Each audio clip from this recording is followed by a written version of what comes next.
Estou lendo um estudo acerca do livro de Naum. Vai ser no capítulo 1, Manifestação do Vingador Divino. Nesse salmo tão vívido, Deus é apresentado como o Senhor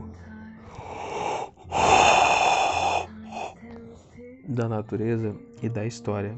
A sua vinda e passagem são descritas como uma tempestade vindo com ímpeto do leste da região rochosa de Bazã para a Serra do Carmelo, junto ao mar, e secando a nova folhagem do Líbano. A vinda também é semelhante ao tremor e deslocamento da terra, quando o Senhor aparece, ou a ardência do fogo dos vulcões. Assim, no tempo certo, qual o vento de fúria que sopra onde quer,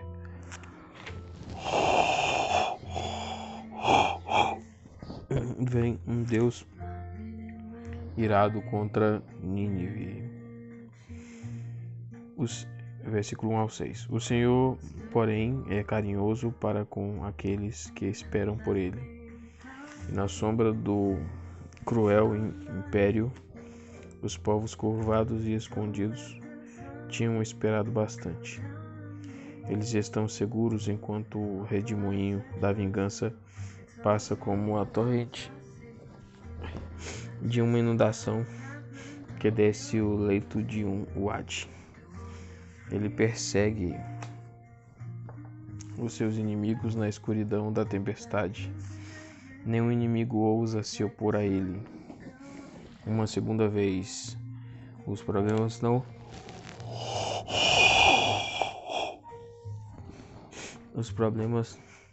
não surgirão duas vezes. George Adam Smith. Há sentimento e compaixão nessas palavras.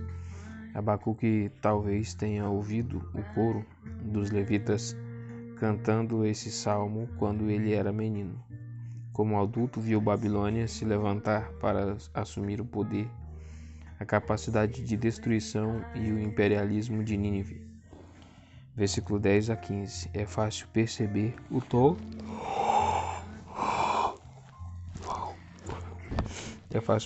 tom de exultação em Naum. Precisamos enxergar a Assíria como as suas vítimas a enxergaram. Lembrar as pilhas de corpos ofegantes, com as mãos cortadas e os olhos furados, deixados a morrer em agonia.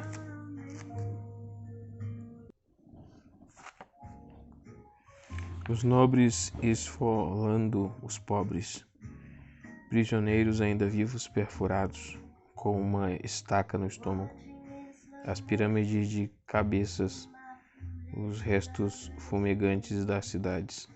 George Adam Smith descreve isso assim: vamos nos colocar entre o povo que por tanto tempo havia sido contrariado, esmagado e desmoralizado pelo império mais brutal que jamais foi tolerado a exercer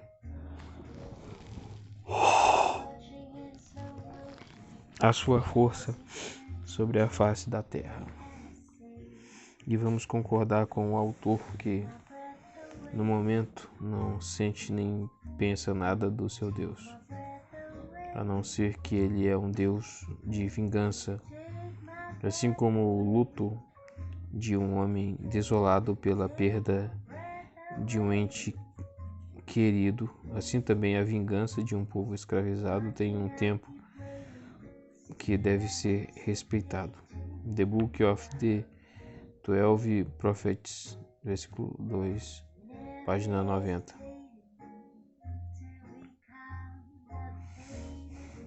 O profeta vê os tiranos do mundo como uma enchente relâmpago, uma parede de água que passa rapidamente e se afasta. A imagem é ampliada para retratar também os que foram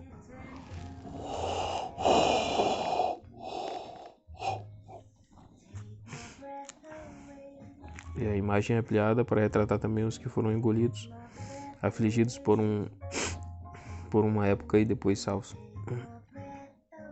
Versículo 12. E agora o jugo do agressor e as algemas da escravidão são quebrados. E como é verdadeira a sombria profecia do versículo seguinte: a cidade dos jardins vai se tornar o túmulo da sua beleza e grandeza.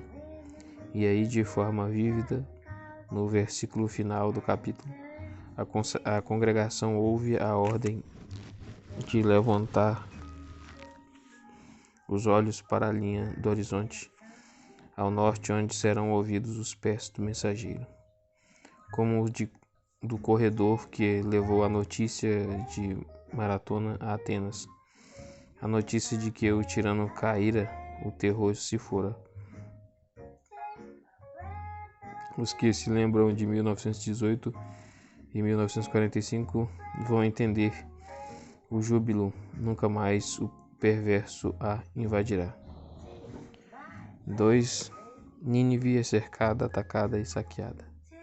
Versículo 2. Parece provável que os dois primeiros versículos tenham sido transpostos e devam ser lidos em ordem inversa, como na NEB. De fato, parece lógico que nesse ponto, com as notícias da queda do tirano cruzando as montanhas, a esperança que brilhou na época do avivamento de Josias tenha encontrado expressão e da terra reunida. Supondo que Jacó significa o reino do norte e que Israel significa Judá.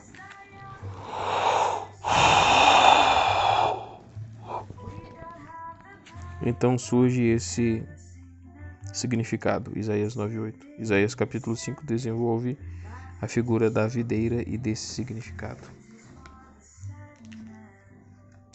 3 ao 13. Com esses versículos de C.V. Pilcher, Three Hebrew Prophets, página 71. Chegamos ao centro flamejante do livro de Naum, a lírica poderosa e vívida que lhe conferiu a imortalidade como um mestre da linguagem. Os versículos 10 a 11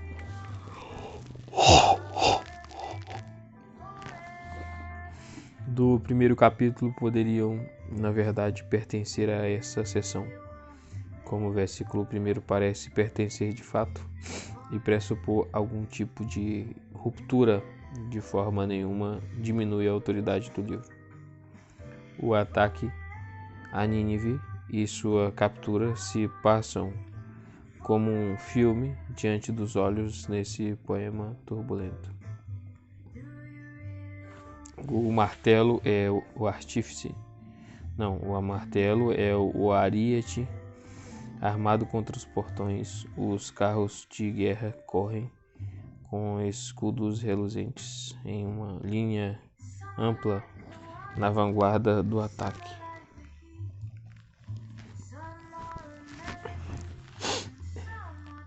O mundo é atacado e conquistado rapidamente, e torres como as que aparecem nos relevos assírios são lançadas adiante, acima dos muros, e arrastam o parapeito dos arqueiros que defendiam suas posições. Aí vem o estratagema supremo. O rio Tigre ou algum sistema interconectado de canais de irrigação é representado. Depois as comportas são abertas e a água é solta sobre a cidade em uma torrente devastadora. Versículo 6. E Nínive se tornou como um tanque de água, como as águas à volta dela que estão escoando. Versículo 8, Neb. A deplorável fila de cativos, incluindo tanto a rainha quanto a escrava, saem gemendo e batendo no peito. Muitos muros de Nínive retratavam essas cenas em que populações inteiras pereciam sob o ataque assírio, e agora, passando pelos seus compatriotas torturados até a morte.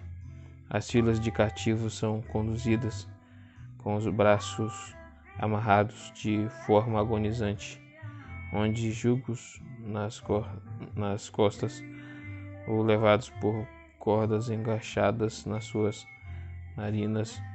Como Nínive havia feito com outros, assim se faz com ela. Os vitoriosos saltam sobre os despojos, o tesouro saqueado das vítimas de Nínive. Versículo 9. Enquanto o remanescente dos conquistados observa, versículo 10, as figuras de linguagem então se tornam surpreendentes. Leões perambulavam pelos parques de diversão em Nínive, e muitas esculturas assírias mostram caças e leões em que os reis com feitiços fortes, feições, reis com feições fortes e bem determinadas, com barba, sobre carros atingem as guardas, as grandes feras com flechas atiradas com arcos patentes. Um afresco mostra que leoa surgindo ferozmente enquanto arrasta a parte traseira do seu corpo, tendo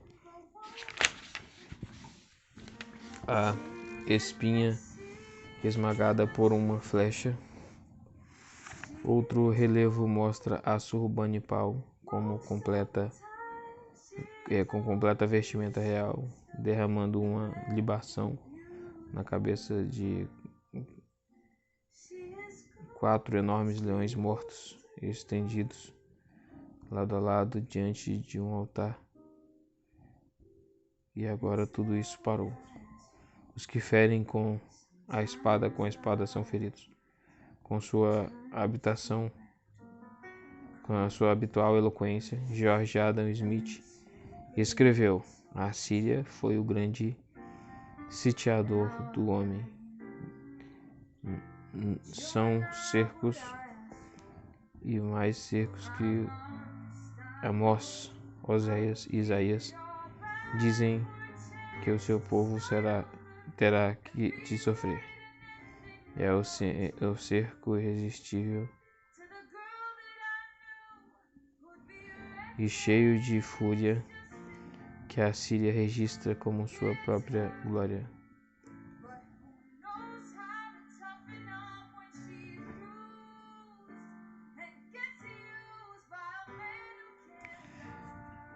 Muitos quilômetros de estruturas estão cobertos de massas de tropas marchando contra alguma fortaleza da Síria ou da Média. Escadas para escalar obstáculos. Outros enormes engenhos são empurrados até os muros com a cobertura de chuva de flechas. Não só descreve o que as terras do Oriente Médio tinham temido durante mais tempo do que qualquer homem vivo pudesse lembrar. E agora tudo tinha passado e um grande poeta estava se debruçando sobre o tema. 3. A destruição da cidade de sangue. O vívido trecho que constitui a primeira parte desse capítulo começa com o costumeiro grito profético do Ai, versículo 1. Depois a cena medonha domina sua imaginação novamente, e as pequenas cláusulas em estacato muito ésperas, quase incoerentes no túmulo dessas imagens, vêm dos longos versículos de sons e imagens de guerra, com a repetição de corpos e cadáveres. E por quê? Porque como uma bela prostituta, imagem que João repete em Apocalipse com referência a Roma, Nínive tinha seduzido as nações para a morte. E assim vem sobre ela a última degradação da prostituta condenada em linguagem quase vívida e violenta demais para ser pronunciada. E um mundo e pasmo olha com incredulidade para o que durante gerações tinha parecido uma impossibilidade. Nínive está arrasada, e quem a levantará? Smith diz: Naum não dá voz às paixões nacionais, mas a consciência afronta.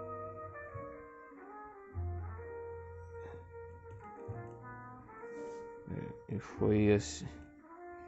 foi assim que, ao ver o sofrimento universal que a grande cidade do rio espalhou por nações indefesas, não expressou para Israel de forma paradoxal a ideia de uma humanidade comum. E termina o estudo de Naum, então.